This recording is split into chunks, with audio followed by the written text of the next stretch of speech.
নিজে নিজে আইএলটিএস স্পিকিংয়ে 7+ পাওয়ার জন্য 100% প্রুভেন একটি স্ট্র্যাটেজি আমি আপনাদের সাথে শেয়ার করতে যাচ্ছি।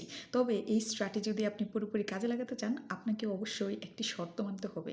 আর সেই শর্তটি হচ্ছে আপনার একজন স্পিকিং পার্টনার লাগবে।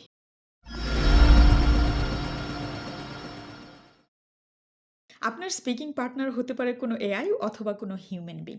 যাকেই আপনি স্পিকিং পার্টনার হিসেবে নেন না কেন, আজকের ভিডিওতে দেওয়া স্ট্র্যাটেজি অবলম্বন করে আপনি অবশ্যই আইএলটিএস স্পিকিংয়ে 7+ নিশ্চিত করতে পারবেন। সেই স্ট্র্যাটেজিটি কি? স্ট্র্যাটেজিটি খুবই সিম্পল। আপনার স্ট্র্যাটেজি হবে পারপাস ড্রিভেন ওয়েতে আপনার স্পিকিং পার্টনারের সাথে প্র্যাকটিস করা। মানে আপনি আপনার স্পিকিং পার্টনারের সাথে যে সময়টুকু স্পিকিংয়ের জন্য ব্যয় করবেন, সেটি হতে পারে 10 মিনিট থেকে 30 মিনিট পর্যন্ত। এটির একটি উদ্দেশ্য থাকবে আপনি কী কী শিখবেন, কী কী শিখবেন না। তো এই যে স্ট্র্যাটেজির কথা আমি বললাম, সেই স্ট্র্যাটেজির অবশ্যই একটি প্ল্যান লাগবে এবং এই প্ল্যান কীভাবে এক্সিকিউট করবেন সেটি আপনাকে খুব ভালো করে জানতে হবে। প্ল্যান করলে শুধু হবে না, সেটি এক্সিকিউট করতে হবে সুন্দরভাবে। তো এখানে একটি কথা বলে রাখি, মানে আমার এক্সপিরিয়েন্স অনুযায়ী আমি দেখেছি 95% আইএলটিএস টেকার যেটি করে, তারা স্পিকিং পার্টনার হিসেবে একজনকে বেছে নেয়। বর্তমান যুগে এআইকে অনেকে বেছে নেয়, আবার অনেকে হিউম্যান বিংকেই প্রেফার করে। তো তারা যেটি করে নর্মালি, হ্যাঁ, তারা স্পিকিং পার্টনারের সাথে কথা চালিয়ে যায় 1 ঘন্টা, 1.5 ঘন্টা অথবা 30 মিনিট। তারা কি করে, এখানে তাদের কোনো পারপাস থাকে না। তারা মনে করে যে হ্যাঁ, আমি কোনো মতো ফ্লুয়েন্সি অর্জন করব এবং কথা বলতে পারলেই হলো। ওয়ার্নিং, শুধু কথা বলতে পারলে আপনি আইএলটিএস স্পিকিংয়ে 7+ অর্জন করতে পারবেন না। কারণ 7+ আপনাকে তখনই দিবে যখন আপনি মার্কিং ক্রাইটেরিয়া অবলম্বন করে কথা বলতে পারবেন। কারণ তারা আপনাকে মার্কিং করছে কিছু বিষয়ের উপর ভিত্তি করে। তো আপনি যখন প্রিপারেশন নিচ্ছেন, আপনার প্রিপারেশন হবে পারপাস ড্রিভেন। আর সেই পারপাসটি কি? এই যে মার্কিং ক্রাইটেরিয়া আছে, সেগুলো অবলম্বন করে প্র্যাকটিস করা। আপনার এই পারপাস ড্রিভেন প্ল্যানে আপনি 3টি বিষয় নিশ্চিত করবেন। প্রথম হচ্ছে, আপনি যে প্ল্যান করছেন এখানে অবশ্যই নিশ্চিত করবেন পার্ট 1 এর জন্য কতটি টপিক প্র্যাকটিস করবেন, পার্ট 2 এর জন্য কতটি টপিক প্র্যাকটিস করবেন, অ্যান্ড পার্ট 3 এর জন্য কতটি কোয়েশ্চেন এর স্যাম্পল আনসার প্র্যাকটিস করবেন। এটি হচ্ছে ফার্স্ট। দ্বিতীয় যে বিষয়টি আপনি অবশ্যই নিশ্চিত করবেন, সেটি হচ্ছে এই যে টপিক পড়বেন, এই topic related vocabulary, idiomatic expressions, collocations এবং আইডিয়া জেনারেশন আপনি কত সুন্দরভাবে করবেন এবং সেগুলোর বাংলা মিনিং বুঝে বুঝে হাই সাউন্ডিং যত ভোকাবুলারি এবং কোলোকেশন আছে সেগুলো পড়বেন। এটি হচ্ছে দ্বিতীয়। এবং তৃতীয় যে বিষয়টি মনে রাখতে হবে সেটি হচ্ছে, র্যান্ডমলি কোনো টপিক নিয়ে কখনোই আইএলটিএস স্পিকিংয়ের প্রিপারেশন নিতে যাবেন না। সেটি হতে পারে এআইয়ের সাথে, সেটি হতে পারে হিউম্যান বিংয়ের সাথে। তো এর জন্য আপনাকে 3 নম্বর যে বিষয়টি নিশ্চিত করতে হবে সেটি হলো, আপনাকে অবশ্যই একটি বই নিতে হবে, যেই বইয়ে topic specific vocabulary, idiomatic expressions, collocations, idea generation এর বাংলা মিনিং সহ দেওয়া আছে। তো এই হলো আমাদের প্ল্যান।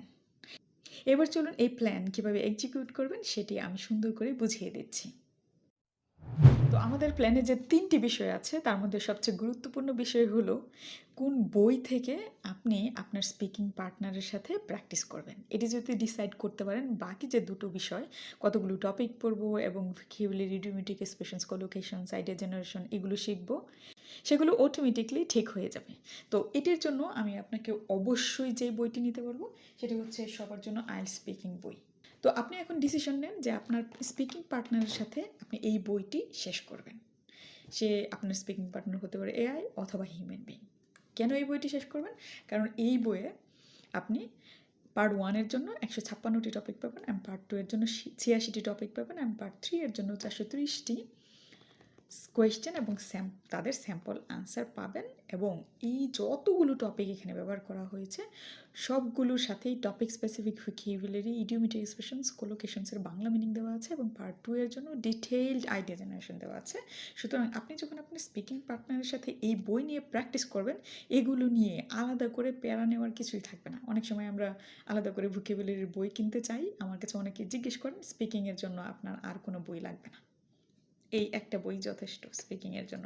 এবং এই ভোকাবুলারিগুলো রাইটিং, তারপরে হচ্ছে রিডিং অ্যান্ড লিসেনিংয়েও অনেক কাজে দেবে। তো আপনাকে আমি দেখাই এই বইটি প্ল্যান করা হয়েছে কীভাবে। দেখেন এখানে টপিক স্পেসিফিক ভোকাবুলারি, কলোকেশন, এখানে সুন্দর করে তার বাংলা মিনিং সহ দিয়ে দেওয়া হয়েছে। আর এগুলো দেখতে পাচ্ছেন স্যাম্পল আনসার। এই স্যাম্পল আনসারগুলো পার্ট 1-এর জন্য DWE এবং পার্ট 3-এর জন্য IREC স্ট্রাকচার মেনটেন করে দেওয়া হয়েছে। আর পার্ট 2-তে আপনি আইডিয়া জেনারেশন করতে পারবেন খুব সুন্দরভাবে, কারণ একটি টপিকের জন্য 5-6 ভাবে আইডিয়া জেনারেট করে দেখিয়ে দেওয়া হয়েছে। তো আমাদের প্ল্যান এক্সিকিউট করার প্রথম যে শর্তটি ছিল যে আমাদের একটি বই লাগবে, সেই বই আমাদের হাতে, আমরা কি করব, সবার জন্য আইএলটিএস স্পিকিং বইটি শেষ করব। আর যাদের কাছে অলরেডি এই বইটি আছে, আমাকে অনেকে জিজ্ঞেস করেন কীভাবে এই বইটি শেষ করব, কীভাবে পড়লে 100% বেনিফিট পাবো, তো সেই ভিডিওই কিন্তু আপনি দেখতেছেন। তো আমাদের প্ল্যান এক্সিকিউট করার জন্য প্রথম যে শর্ত সেটি কিন্তু আমরা ফুলফিল করে ফেলেছি, মানে সবার জন্য আইএলটিএস স্পিকিং বইটি আমরা শেষ করব সেটি নিশ্চিত করে ফেলেছি। এইবার আপনাকে টাইম ফ্রেম নির্দিষ্ট করে ফেলতে হবে। এক্ষেত্রে দুটি বিষয় মনে রাখতে হবে। প্রথমত, আপনি দিনে কত মিনিট আপনার স্পিকিং পার্টনারের সাথে প্র্যাকটিস করবেন। দ্বিতীয় যে টাইম ফ্রেম আপনাকে নির্দিষ্ট করতে হবে সেটি হলো, এই যে সবার জন্য আইএলটিএস স্পিকিং বইটি আছে সেটি কত দিনের মধ্যে শেষ করবেন। এই দুটো ঠিক করার পর আপনার কাজ হলো, আপনার স্পিকিং পার্টনারের সাথে এগ্রিমেন্টে চলে যান যে হ্যাঁ, আপনার ডিসিশন নিলেন প্রতিদিন 1 ঘন্টা স্পিকিং প্র্যাকটিস করবেন, এরকম ডিসিশন নিলেন, ডান। তো আপনাদের টার্গেট এটি 2 মাসের মধ্যে শেষ করবেন। তো এইবার আপনি কি করবেন, আপনার স্পিকিং পার্টনারকে, যদি হিউম্যান বিং হয় নিশ্চয়ই আপনারা একই পারপাসে কাজ করবেন, তাই আপনার স্পিকিং পার্টনারের কাছে সবার জন্য আইএলটিএস স্পিকিং বই থাকে, আপনার কাছেও সবার জন্য আইএলটিএস স্পিকিং বইটি থাকবে। এবার কাজ হলো, প্রতিদিন আপনারা নিজেদেরকে হোমওয়ার্ক দিবেন একই টপিক থেকে। মনে করেন সবার জন্য আইএলটিএস স্পিকিং বইয়ের পার্ট 1-এর 3টি টপিক নিলেন এবং পার্ট 2 থেকে 2টো টপিক নিলেন, এবং পার্ট 2-এর 2টো টপিক মানে এখানে পার্ট 3-এর টপিকসও আছে। তো এই হলো 5টি টপিক আপনারা একদিনে প্র্যাকটিস করবেন, কারণ 2 মাসের টার্গেট হয়তো নিয়েছেন। তো এইভাবে করে হোমওয়ার্ক কিন্তু দিয়ে দিয়েছেন। এই হোমওয়ার্ক যে দিলেন, এবার আপনার কাজ হলো এবং আপনার স্পিকিং পার্টনারের কাজ হলো, যদি হিউম্যান বিং হয়, দুইজনেই পড়াশোনা করবেন এই টপিকগুলো নিয়ে। কিভাবে পড়াশোনা করবেন, মানে হোমওয়ার্ক কমপ্লিট করবেন। তো এই হোমওয়ার্ক কীভাবে কমপ্লিট করবেন এটি খুবই জরুরি। তো আপনারা যেহেতু ডিসাইড করে ফেলেছেন 5টি টপিক আপনারা হোমওয়ার্ক হিসেবে কমপ্লিট করবেন, আমার পরামর্শ হলো পার্ট 1-এর জন্য যে DWE মেথড অবলম্বন করা হয়েছে সেটি খুব ভালো করে অ্যানালাইসিস করবেন, এবং পার্ট 3-এর জন্য কিন্তু IREC স্ট্রাকচার মেনটেন করে আনসার দেওয়া হয়েছে, সেটিও খুব ভালো করে অ্যানালাইসিস করে পড়বেন। তো আমি আপনাকে অবশ্যই রেকমেন্ড করব যে আপনি কোনো কিছু মেমোরাইজ করার চেষ্টা করবেন না, কারণ আমরা যখন কোনো কিছু আসলে মুখস্থ করতে চাই, এটি আমাদের স্কিল খুব একটা বেশি দূর এগিয়ে নিয়ে যাবে না, বিশেষ করে স্পিকিংয়ের ক্ষেত্রে। তো এরকম স্যাম্পল আনসার আপনি খুব সুন্দর করে মুখস্থ করে ফেললেন, কিন্তু আপনি আইডিয়া জেনারেটে পটু হলেন না, তাহলে কিন্তু ঝামেলা আছে। তাহলে এই বই, আমি জানি বইয়ের যে স্যাম্পল আনসারগুলো আছে এগুলো খুবই ট্যাম্পটিং, মুখস্থ করতে ইচ্ছা হবে, কিন্তু সেই দিকে পা না বাড়িয়ে আপনি যেটি করবেন, এই স্যাম্পল আনসার সেটি হতে পারে পার্ট 1, পার্ট 2 এবং পার্ট 3, এই স্যাম্পল আনসার নেবেন, নিয়ে কোয়েশ্চেনটি সুন্দর করে পড়ে এই স্যাম্পল আনসার অ্যানালাইসিস করবেন। কী অ্যানালাইসিস করবেন, আপনি কোয়েশ্চেনের আলোকে কোন বিষয়গুলো, কোন পয়েন্টগুলোর আলোকে এই আনসারটি দেওয়া হয়েছে সেই পয়েন্টগুলো নেওয়ার চেষ্টা করবেন। এটাই হচ্ছে আইডিয়া জেনারেশন। এটা আমরা অনেকে বুঝতে পারি না বা বুঝতে চাই না। আপনি কোয়েশ্চেন অ্যানালাইসিস করবেন এবং সাথে সাথে আনসার অ্যানালাইসিস করবেন, আনসারে কোন পয়েন্টগুলো দেওয়া হয়েছে পার্টিকুলার কোয়েশ্চেনের জন্য। তার মানে আমি যদি কোয়েশ্চেনের আনসার এই পয়েন্টগুলোর আলোকে দেই, তাহলে আমার আনসারটি সুন্দর হবে। এই আইডিয়া জেনারেশনের জগতে আপনি ঢুকে যাবেন। এটি যদি করতে পারেন এবং আপনি এক্সিকিউট করতে পারেন এই আইডিয়াগুলো, আপনি যখন কথা বলবেন তখন খুব সুন্দরভাবে আপনি কিন্তু স্পিকিংয়ের স্কিল ডেভেলপ করবেন। তো এই আইডিয়া জেনারেশনের পাশাপাশি আপনাকে যেটি অবশ্যই গুরুত্বের সাথে দেখতে হবে সেটি হলো, এই যে 5টি টপিক আপনি নিলেন, এই topic related vocabulary, collocation, idiomatic expression অবশ্যই শিখে ফেলা, যতগুলো শিখতে পারেন, কারণ এই বইয়ে সবার জন্য আইএলটিএস স্পিকিং বইয়ে অনেক দেওয়া আছে এবং সবগুলোরই বাংলা মিনিং দেওয়া আছে। আপনার ডিকশনারি খুঁজে খুঁজে মিনিং বের করার কোনো ঝামেলা থাকবে না, সময় ব্যয় করার কোনো ঝামেলা থাকবে না, আর সোশ্যাল মিডিয়ায় গিয়ে ডিস্ট্র্যাক্টেড হওয়ার সুযোগ নেই যে একটু ওয়ার্ড মিনিং দেখে আসি মোবাইল থেকে, এরকম করার সুযোগ নেই। সুতরাং অনেক ভোকাবুলারি আপনি খুব সহজেই এখান থেকে শিখে ফেলতে পারবেন। তো আমাদের প্ল্যান কি, আমরা হোমওয়ার্ক করার সময় কী করব, এক হচ্ছে আইডিয়া জেনারেট করব, আমি তো বলে দিলাম কীভাবে, আর দ্বিতীয় হচ্ছে অনেক ভোকাবুলারি, কলোকেশন এবং ইডিওমেটিক এক্সপ্রেশন শিখব। তো এই যে আপনি যখন প্র্যাকটিস করছেন, তখন পার্ট 1 এর জন্য এইভাবে প্র্যাকটিস করুন, পার্ট 2 এর জন্য এবং পার্ট 3 এর জন্য। তো আপনারা যদি হিউম্যান বিং হয়ে থাকেন এবং দুজনে স্পিকিং পার্টনার, তাহলে আপনারা দুজনেই হোমওয়ার্ক করেছেন। এইবার আপনাদের কাজ হলো, আপনারা যদি ইন পারসন হন তাহলে তো সরাসরি বসে বসে একজন আরেকজনকে প্রশ্ন করবেন, কিন্তু ইন পারসনে যদি না হন তাহলে আপনাকে আমি সাজেস্ট করবো হোয়াটসঅ্যাপের যে অডিও কলের মাধ্যমে একজন আরেকজনকে কোশ্চেন করলে ইনাফ, ভিডিও কলের দরকার নেই। তো এইবার আপনার কাজ হলো, আপনি আপনার স্পিকিং পার্টনারকে পার্ট 1 এর একটি টপিক থেকে কোয়েশ্চেন করবেন, যেগুলো টপিক দেওয়া আছে তার মধ্যে থেকে একটি, এবং পার্ট 2 এর একটি টপিক থেকে কোয়েশ্চেন করবেন, এবং যে টপিক পার্ট 1 এর জন্য নিয়েছেন সেখান থেকে পার্ট 3 এর জন্য কোয়েশ্চেন করবেন। তো আপনার স্পিকিং পার্টনার আনসার দিল, এইবার আপনার আনসার দেওয়ার পালা। তো আপনি যখন আনসার দেবেন, আপনার টার্গেট হলো পারপাস ড্রিভেন ওয়েতে প্র্যাকটিস করা। এবার আমরা মূল আলোচনায় আসি। পারপাস ড্রিভেন ওয়েতে আপনি এখানে কিভাবে আনসার দেবেন সেটি বলি। আপনি যে পড়াশোনা করেছেন সেখানে যে ভোকাবুলারি, ইডিওমেটিক এক্সপ্রেশন, কোলোকেশনস এবং যে আইডিয়া জেনারেট করেছেন সেইগুলো সবগুলো এক্সিকিউট করার প্ল্যান করবেন আপনি।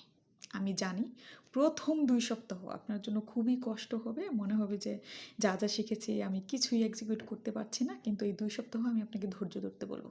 2 সপ্তাহ যদি কন্টিনিউয়াসলি এই কাজটি করে যেতে পারেন, তারপরে আপনার কাছে এটি অনেক সহজ মনে হবে।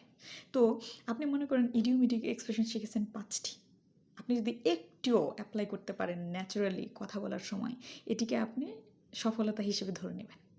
আপনি অনেকগুলো ভোকাবুলারি শিখেছেন, মনে করেন 10টি, সেখান থেকে 2টি, 3টি, 4টিও যদি ইউজ করতে পারেন, ইনাফ ফর ইউ। তো এইভাবে আপনি যদি প্র্যাকটিস করেন তাহলে কিন্তু আপনি টপিক স্পেসিফিক ভোকাবুলারি দিচ্ছেন, যেখানে লেক্সিক্যাল রিসোর্সে যে মার্কিং ক্রাইটেরিয়া আছে সেখানে অনেক ভালো মার্ক পাবেন। আনসার দেওয়ার সময় যেহেতু স্ট্রাকচার মেনটেন করবেন, কারণ পার্ট 1 এর জন্য DWE এবং পার্ট 3 এর জন্য IREC আমি আপনাকে অবশ্যই মেনটেন করতে বলবো। তো এগুলো মেনটেন করে যখন আনসার দেবেন, তখন ফ্লুয়েন্সি অ্যান্ড কোহেরেন্স যে অংশ আছে, কোহেরেন্সে স্পেশালি এখানে কিন্তু আপনি অনেক ভালো মার্ক ক্যারি করতে পারেন, কারণ অর্গানাইজড ওয়েতে আপনি আনসার নিশ্চিত করতে পারছেন তাই। এবং পার্ট 2 এর জন্য একটি টপিকের জন্য অনেকভাবে আইডিয়া জেনারেশনের প্র্যাকটিস করছেন, যে কোনো একটিভাবে আপনি আনসার দিবেন। যে স্যাম্পল আনসার দেওয়া আছে সেভাবেও বলতে পারেন। যদি এটি প্র্যাকটিস করেন, এই স্যাম্পল আনসারে দেওয়া অনেক সেন্টেন্স প্যাটার্ন আছে, সেগুলো নিজের মধ্যে নিতে পারেন, বা কোনো একটি যে আইডিয়া দেওয়া আছে 5-6টি, তার মধ্যে একটি নিয়ে আপনি নিজের মতো করে সাজিয়ে কিন্তু আপনি আনসার দিতে পারেন। তো এইভাবে যদি পারপাস ড্রিভেন ওয়েতে আপনি আপনার স্পিকিং পার্টনারকে কাজে লাগান, তাহলে অবশ্যই আপনি আইএলটিএস স্পিকিংয়ে 7+ নিশ্চিত করতে পারবেন, এবং খুব সুন্দরভাবে আইএলটিএসের প্রিপারেশন হয়ে যাবে, এবং নিজে নিজেই আপনি আইএলটিএস স্পিকিংয়ে 7+ নিশ্চিত করতে পারবেন। তো নিশ্চয়ই আমার স্ট্র্যাটেজি পারপাস ড্রিভেন ওয়েতে প্র্যাকটিস করা নিয়ে আপনারা কনভিন্সড হয়েছেন, এবং কীভাবে এই প্ল্যান করবেন, কীভাবে এক্সিকিউট করবেন সেটি সুন্দরভাবে বুঝে গিয়েছেন। এইভাবে প্র্যাকটিস করেন, অবশ্যই আইএলটিএস স্পিকিংয়ে 7+ গ্যারান্টিড। আর এই প্ল্যান এবং স্ট্র্যাটেজি নিয়ে আর যদি কোনো কোয়েশ্চেন থাকে, অবশ্যই কমেন্ট সেকশনে জানাতে ভুলবেন না। আর আপনারা কিভাবে সবার জন্য আইএলটিএস স্পিকিং বইটি পড়ছেন অবশ্যই আমাকে জানাবেন, এবং কেমন কাজে আসছে বইটি সেটি অবশ্যই জানাবেন। And don't forget to suggest this book to others. Thank you.